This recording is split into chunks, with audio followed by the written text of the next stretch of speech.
Can you imagine a world where every dog, cat, and unhomed animal had a loving home? I love that, but we're far from that kind of utopia. If you've watched our channel before, you know how much we love dogs. We're actually a bit obsessed.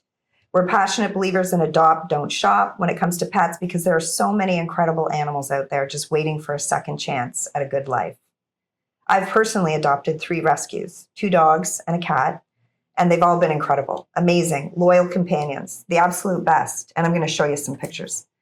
Today, we're thrilled to be joined by our good friend and resident dog whisperer, Sandy Mark Lee.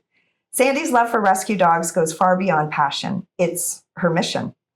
A little bit about Sandy. She's a former Toronto St. John's Ambulance Therapy dog handler and evaluator. She's a volunteer for the Moosonee Public Puppy Rescue. She supports frontline Canadian dog rescues, including Canine Advocacy Manitoba. That's where they rescued Dakota, who's Norma's dog that we're going to talk about. The Manitoba Animal Alliance, Save a Dog Network, Unega Mountain Dog Rescue in Idaho. They work with abused livestock guardian dogs. And she's also worked with the Etobicoke Humane Society. She fostered Dakota, Norma's dog, and her 10 puppies in the fall of 2021. So today we're going to talk to Sandy about how to make the world a better place with more homes for amazing rescue dogs and other animals.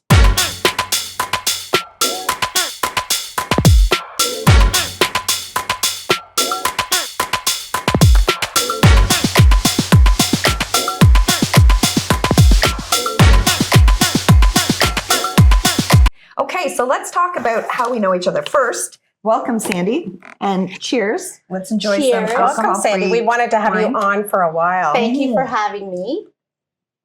So let's talk about how we know each other because it's an amazing story, and I'll let Norma start. So it was back in the fall of 2021, I guess, and we had just lost our golden, our lab, Duke, and I had thought, okay, I don't know if I'm ready to have any more dogs. Michaela was going off to school, and I was kind of thinking about, you know, we'll be dog free for a while because I think at that point either James moved out or he was close to moving out. And then your daughter Rachel sent me a picture from. And this is within like a month. I know it was like 3 weeks. There was no time. Rachel sent me a picture from Etobicoke Humane Society, which I'll post it. And it was a dog named Sprinkles, and she was very bad handle, especially for her. I think of cupcakes. And yeah, it must have been a little girl that named her. And we said, okay, we're interested. And Sprinkles came for a visit, and we just loved her. She just sat beside Michael's legs and just didn't leave. And we thought, oh, she was just so calm and quiet, a little bit smaller. We thought she would totally fit in. And then I think we'd had her for, I don't even think the paperwork was signed. We'd had her for a few weeks, started noticing she looked like she kind of gained weight. I took her for her regular visit just to check up on her health, and the doctor. Was that this appointment for the spay? I thought it No, was. I think it was just a check. It was just a check-in. Yeah. It was just a check-in, and it wasn't even at your vet. Okay. It was just like the vet at the corner. And I remember I was in the grocery store because I don't think we could stay at that time in the vet. It was one of those you had to drop off. Yeah. So she called me in the grocery store and said, okay, it's one of 3 things. One, it could be, worms in her stomach. The other thing it could be is a cancer, like a tumor in her stomach. And the third thing it could be is that she's pregnant. And I was like, what? Pregnant? You were hoping that she was full of worms. Oh, yeah. I was thinking, what's the easiest one? I think worms is the easiest one. But the funny thing was, I was the one that kept saying, no, you have to adopt. You can't shop for a new dog. You have to adopt. So she pushed me. I've never adopted before. And then this is the first time. So it was like, wow. We kept saying we're getting one dog, but really, possibly more. So they couldn't confirm that she was pregnant. They said we just had to wait. Which is weird, but I heard that's the case. Yeah. And I thought, okay, I guess we have to wait 9 months. It's not 9 months. It's only a couple of months before I think this was September. Yeah. And it was by, in October 18th, then she actually, was giving birth. But before that, it was like the Etobicoke Humane Society said, okay, well, we'll take care of things. We'll get someone to do the whelping, which I never knew that word before, but that's, explain what it is. Helping giving birth to the babies. So they said, we'll place Dakota in a foster home, someone that, you know, can take care of her and the puppies. Because they asked me, do I want to do it? And I said, I would have no idea what to do. And we're going to Barbados. We had a family trip. So I was like, I can't deal with this. So we did meet, they brought Sandy and John over, and Livia, who was going to be doing the whelping. She's the midwife. Midwife, I call her the canine doula. So we met them in the backyard, and because again, it was still during COVID. So we met in the backyard, and I kept saying, Dakota's ready. I can tell. She's like doing all this nesting and everything. She's ready. And they kept telling me, well, we got to have things figured out. And Sandy had to get things figured out in her house for having the Dakota come in. Well, anyway, I think it was like the next day or something. And, you know, it was, I think a couple of days. She started to give birth in my living room. I called Michelle, the whole story. We've told it before on this podcast, but and Sandy came over and John, and it all happened in the living room. And that's the first time we got to know Sandy. Got to know John. each other. And now we've been longtime friends. It's like long we've been time friends forever. And they're going to be part of our family forever now, because they're, you know, Related Dakota's foster parents. And you took one of the dogs. Yes, we have one of Dakota's daughters, Willow. So the puppies all went that night when she gave birth. Dakota and all the puppies went straight to John and Sandy's in a Tupperware container. And then Tupperware container. And it was it was kind of cold, and with all this little tiny puppies, they all went that night over to Sandy's house, and Sandy had them. They were so damn cute. Those like puppies. 10 weeks. Well, the timing, we had just set up that whelping box the day before, because we thought we had time, but Livia said, you know what, let's just get everything ready and everything's in place we were thinking about a week. Livia knew. We thought 1 week, but it was the next day. And then you had them for longer than you had anticipated too, right? We had them for 10 weeks because typically puppies, whether through a breeder or rescues, puppies go to their adoptive family at 8 weeks. That's the standard, industry standard.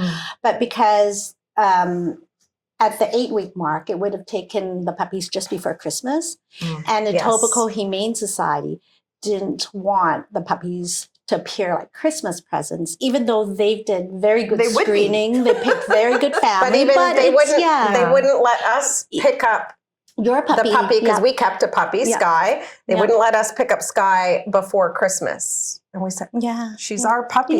She was born in our house. Why can't I take her? So they were very strict. So it was 10 weeks. So December 29th is the gotcha day for all 10 puppies. Yes. And I just think it's ironic that we're encouraging you to adopt what you did, and then the dog ends up being pregnant, which no one could anticipate. The Etobicoke Humane Society obviously had no idea. And Dakota wasn't saying anything when she was Sprinkles and came to that first visit. She was on her best behavior, going, I'm just going to be the perfect dog right now because I need someone to take me in. Well, Dakota was rescued in one of the northern Manitoba communities that in August 2021, Manitoba had these wildfires. So northern communities were evacuated, and organizations, I call them boots on the ground, like canine advocacy, they would go to the communities and collect the dogs and bring them to Winnipeg, usually Winnipeg for safety.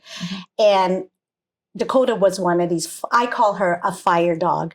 So she would have been pregnant up there. And when she was brought down, no one would know. No, right? It was early on How at that would you point. know? Yeah, so they wouldn't know. But she's a lucky puppy. She's a lucky girl. So, and ever since then, we know that if we ever have a question, or the kids that have pups have a question, or any kind of pets, we always call Sandy first. She's our first call. If anything happens, if the dog has a tick, or the dog's not eating or not feeling well or coughing, we call Sandy first because she's she usually knows the answer. I feel because what I've gone through with my own dogs, I feel like I've gone through the gamut of anything that could go wrong. And also, if I don't know, I usually reach out to Livia. You have some people to call too. Yep. And we should shout out to John too. Yes. John was there right along with Sandy, and he's all part of this extended family. And we get together all the time with our dogs. And at Christmas we do that. We'll show pictures of that. And John spoiled Dakota, because when Sandy's looking after all the puppies downstairs, it's John that was taking Dakota for her little outings, Oh, you boy, know, for yeah. coffee time, and she would go in the front seat and went for drives. So, I mean, he spoiled her. Yeah. And that was quite the setup you had in your basement. Yeah. And all those, oh my God, they were so damn cute Yeah, too. they were the so cutest. cute. Yeah. So, Sandy, you've had such experience with rescues, different rescue organizations. So, what kind of demand is there right now for dogs who don't have a home, or other animals too? Sadly, none. Right now, currently, there's not a lot of demand, and that's why rescues and shelters, they're bursting at the seam for that reason. Adoption level, it's at an all-time low right now. Oh, Oh, so the demand is high for the dogs, but Yeah. the owners aren't looking to adopt. Yeah. Yes, because Yeah. a lot of people, I think, during COVID. Yeah. Oh, Probably everybody. anything. Yeah, everybody wanted a puppy, Yeah. and you couldn't get one because there was such a demand. And now, sadly, there's a lot of dogs that need homes and not enough humans to adopt them. And I see it all the time on my Facebook feed and different feeds, because of course, as soon as you like something, when I'm always about dogs and everything, you get all of the messages saying this one's up for adoption and this one is up for adoption. Yeah. So, yeah. so how do we get the word out better? Or is there a way that we can try to increase the placement for these dogs? Because Or to show the benefits, you're saying, Yes. about rescue How can we dogs move the needle? versus going to the breeders. Well, social media is great for education and advocacy. But the problem with this is that because there's so many puppies, and part of not just puppies but dogs needing home, part of it's a surplus from COVID. The people who wanted dogs during COVID now don't want them anymore because Right. their life has gone back to traveling, to working, and they feel that a dog doesn't fit So they're into their giving lifestyle, back. and they're surrendering them. Or they're not, they weren't training them, Yeah, you know, so then they're feeling like they can't deal with them, especially when they're going back to work. Yeah, with issues that they don't want to work with. And then the age-old problem with puppy mill, unethical breeding. Oh, So we have this surplus of dogs, but social media is a great tool to get the word out there that adopt, don't shop. It's good. And rescue dogs are just as good as any dogs that you can. And not even a puppy. There's so many adult dogs that are so, and they come already, you know, most of them are potty trained. Yeah. You know, you don't go through the biting and the teething as puppies do. But yeah, and also a lot of shelters and rescues, they do fundraising. They will be PetSmart or other corporations would host, and whether it's a animal shelter or a rescue, they would bring their dogs out there as adoption day just to show people. that's how I got to see. That's a good idea. Something like that. Yeah. That's how Was I it was really? at PetSmart, and they had all these kittens, and I took Yeah. the girls, and we picked him. Yeah. And that's a That's a good great way. idea. Yeah, that's a good way so that people come, they see these dogs. Oh, these are up for adoption, but look how great these rescues are.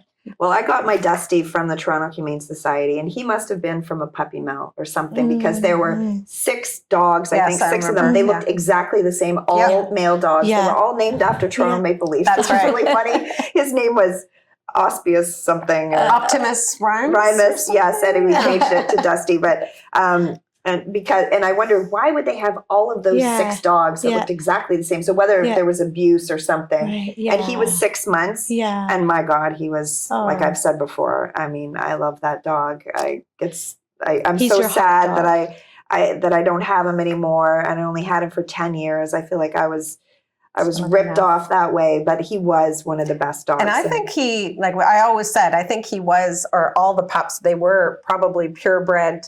they Black looked coated Oh my God, retrievers. it's Yes. so beautiful. Once we figured out the breed, Yeah. because we were thinking he's a black dog, but it was once we figured out what the breed was, then you looked and we got, okay, he looked exactly like that. And he was about 6 months, slightly puppyish, but I thought well trained. He could walk on a lead. Yeah. He was fixed. And he was just so great with our kids and everything else. So yes, I would strongly advocate that adopting is amazing. I adopted my Dahlia from a different organization. it wasn't from the Humane Society. Now that was a bit of a difficult situation, just going through the process of adoption, which I think can be a deterrent for some people. I and maybe it's just me, and you can tell me otherwise. I thought my history here. I had a dog for 10 years. I still had a cat at the time who was diabetic, and I was taking care of him. He was a rescue, and he was quite old. So clearly, I'm an established pet owner, and I did kind of feel like I went through the ringer a bit to get Dahlia. And I think a lot of people, and I've heard a lot of the same stories from a lot of different people, whereas they go, I didn't qualify or I didn't get it. On the flip side, I totally get that you don't want to place a home in the wrong place. And that's exactly it. So my time volunteering with Moosonee Puppy Rescue, their screening process, which is like Manitoba Humane Society and other shelters and other rescues, they have to be so stringent because they have to do due diligence to get these puppies into good homes so that they're not returned. Again. And this is not good for the dog or the puppy because they're living beings, and they're not just like disposable property that you can move it from one home to another. And this is how then the dog because they create behavioral issues. And you don't want that. You want them to go to their home, and that's their forever home. Yes, when they do get bounced around, it's so hard. You don't want any trauma at all for But so them. that's why. We have friends that adopted, and they've said to me, the adoption application it's so long. It's even more. It's more information they require from us than a job interview. And someone even said it's easier to adopt a human child. Yes, I did joke about that. Not that we have. But the whole process. And you have to buy all these things, and you have to have this training, and they have to speak to your vet, and I get it. Yeah. But it did. I really was kind of taken aback because I thought I was a great. I was a great potential owner. Yes. Yeah. So we all think that way. We all think that. But I am, Sandy. I know you are. You are, and Norma, and we are. But the rescue or the shelter don't know that. Yeah. They don't know us from Adam. And they do have experience going through that. That's what they do every day. So I can see there's certain reasons why they're asking questions.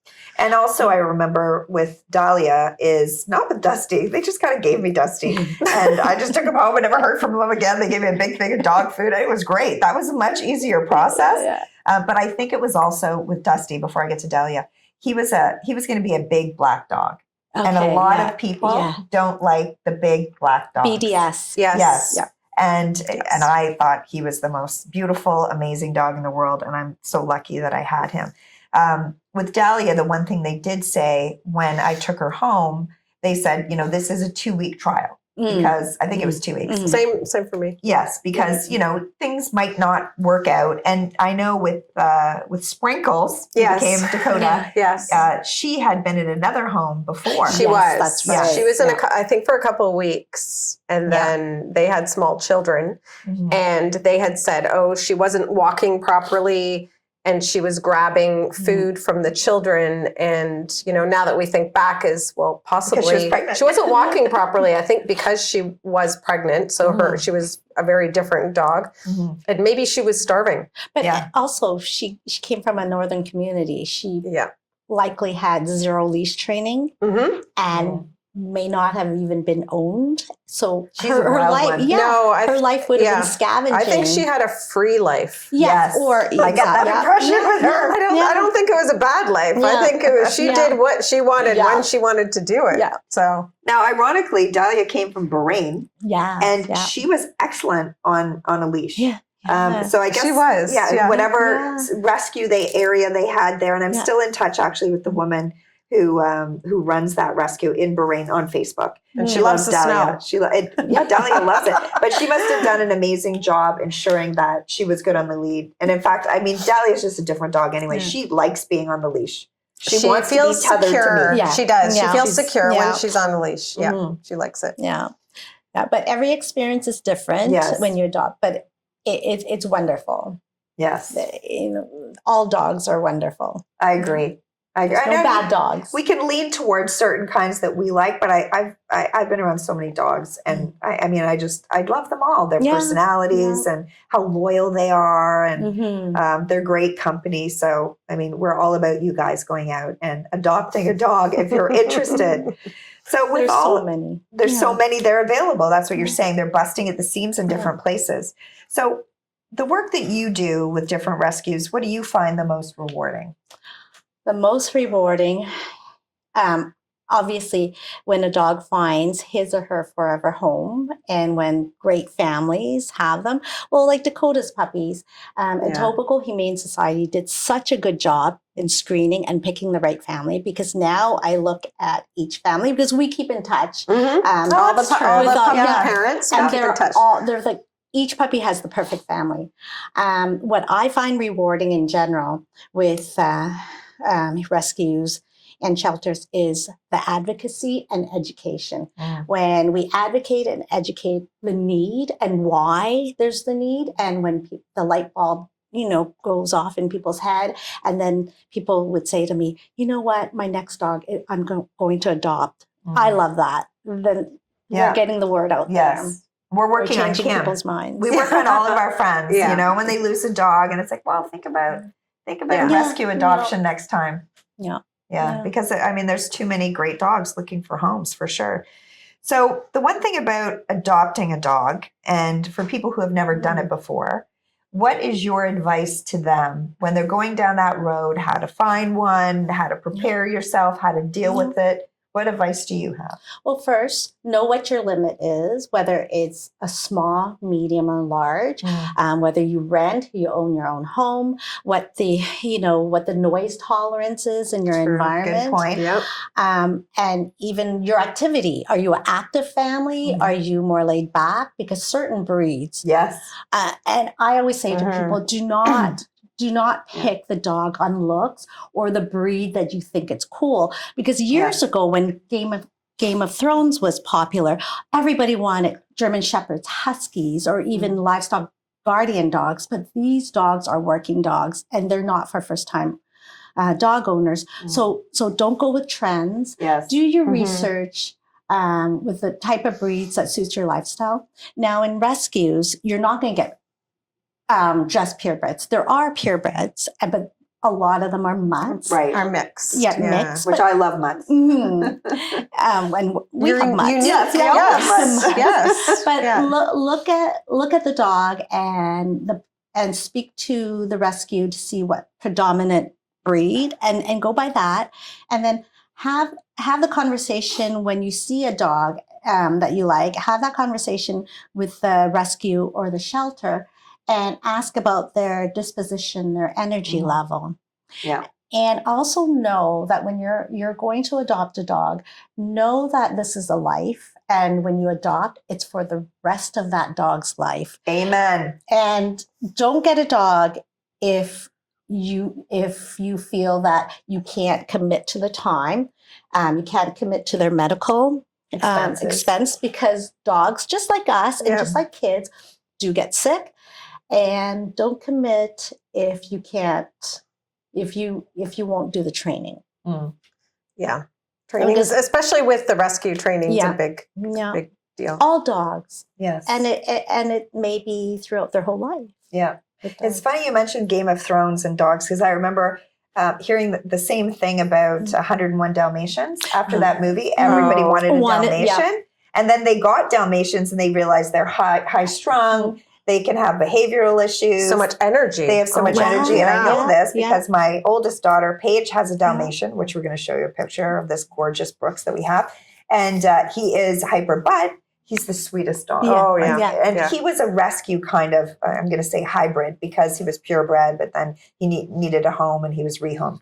Anyway, wonderful dog. And my other daughter has a golden. So yes, we'll show all of our gorgeous dogs pictures on here. So absolutely, I think, as you're saying, it's most rewarding when you see these dogs finding homes. Now, are you involved with other animals for placement or anything in some of these organizations? No, not currently. Okay. Not currently. With Moosonee Puppy Rescue, because they rescue northern dogs, dogs from northern Ontario, some from Manitoba. Yeah.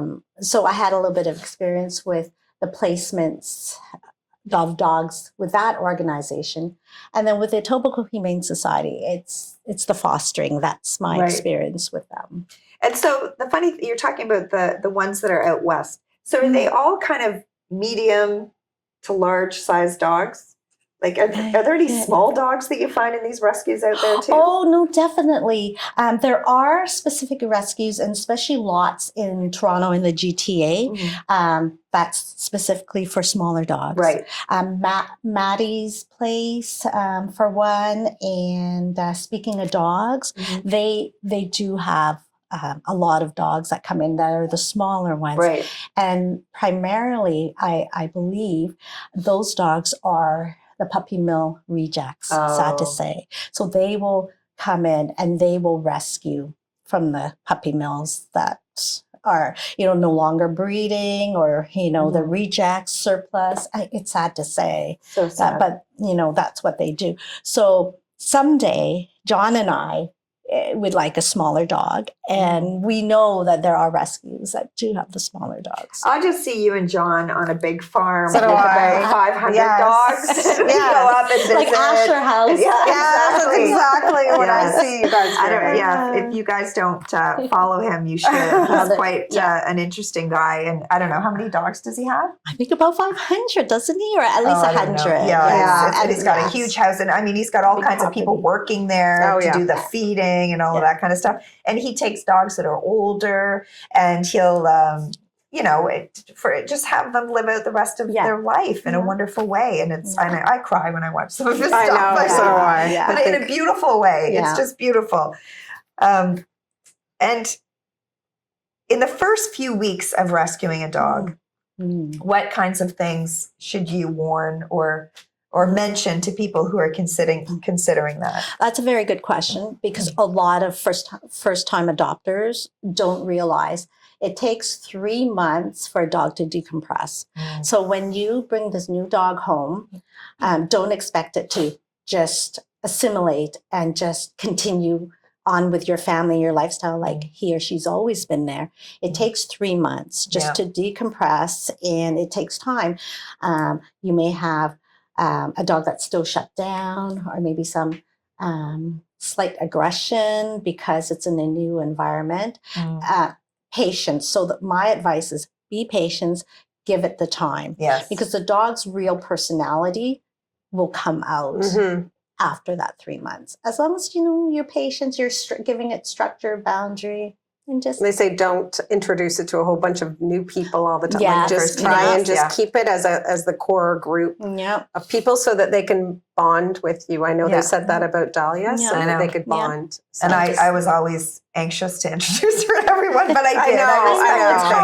It's hard. You do. And what you're saying is absolutely right. Just thinking back about Dahlia, who I've had now for 4 years, and for the first week or so, we didn't even think she barked. Yeah. Because now, of course, she had this very traumatic, I'm sure, Yep. flight from Bahrain, and she was just so quiet. And the kids were joking and telling me, because she looks like a fox. Well, she's a fox. She's not a dog. That's why she doesn't bark. So then one day, so this is probably, I don't know, maybe it was a month in or so, and Rachel and her boyfriend were living with me at the same time. He came walking up the stairs, and he's a big guy, Matthew, and he walked around the corner. I guess it startled her, and she went, like she went crazy barking. And we're all like, oh no, she barks. But it was just her assimilating, finding her voice, getting used to everyone. And it was, we were all taken aback, like, what is going on? But I guess she was also out of her fog of the flight and getting used to her surroundings. Yeah, that's a great example. And it definitely took many months, because we figured out certain things too, I guess, in Bahrain where she was never used to going upstairs. So when she comes up the stairs in the backyard, like she still struggles. Like we laugh because the other dogs are just like, they come right up, but she really struggles. So, and there's a lot of things that you have to be patient about. And it was, I'd say it was a good 4 months, because it it was trying for a while too. Yeah, it's the same with Elijah. When we first adopted Elijah, and so he was also a foster fail, but he was 5 months old, and he never barked. He was so quiet. We thought, oh, this is great, yeah.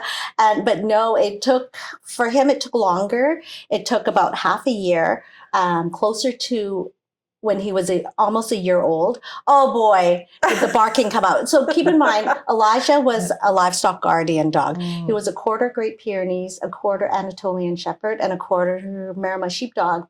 So his job, Big and boy. it is in DNA to bark because everything is a danger or nefarious. Especially when you live in Toronto, you would hear noises all the time. So a good example, just like Dahlia, it took him about 6 months to come out of his shell. And they never stopped? No, he never stopped. Even the leaf is sketchy. And what would you say, I know what I think, but what would you say are the benefits of rescuing or adopting a dog versus going to a breeder? Well, the biggest benefit is you're giving an unwanted dog a chance at a new life. Yeah. You're saving a life. And what I think about one of the greatest benefits of rescuing a dog is the loyalty, because they absolutely know that you rescued them. They do. And I saw that with Dusty, and I see it with Dahlia. CJ, my cat, a little bit different. Cats are different, but so loyal. And they know that you've given them this great chance. And I see it with Paige's dog, Brooks, the Dalmatian. He's a rescue to an extent. He was a purebred, but he was rescued. And he knows that he has a great life, and he knows this is better than being, in the kennel. In a kennel, yeah. And even Dakota knows she's. Oh yeah, she knows. Jack caught that. She knows. So there's a certain kind of loyalty and bond with a rescue, I believe. Now I've had 2 rescues, and I haven't had a purebred dog. I mean, Rachel has a golden, and he's an amazing dog. But I always say he's had the sweet life, not the street life. Yes, so when they have the street life Yeah. and they go to the sweet life, then they really appreciate it. Yeah. So They're so grateful. They are. They are. So if you're watching this episode, chances are you already love dogs. And maybe, just maybe, you're thinking about getting one. So we hope today's episode inspires you to do so. And if so, then our job here is done. I want to say a huge thank you to Sandy, our dog whisperer, our friend, and one of the biggest hearted people we know.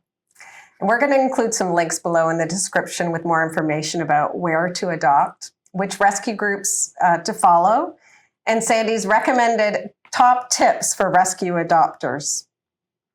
And of course, if you love our vibe, subscribe to our YouTube channel. You can comment below with your own pet rescue stories. And if you have any questions for Sandy, we'd love to hear them. That's what we're all about. Real life, real stories, real talk. So until next time, be real. Thanks, Sandy. Thank you, Sandy. Thank you for Cheers having me. you.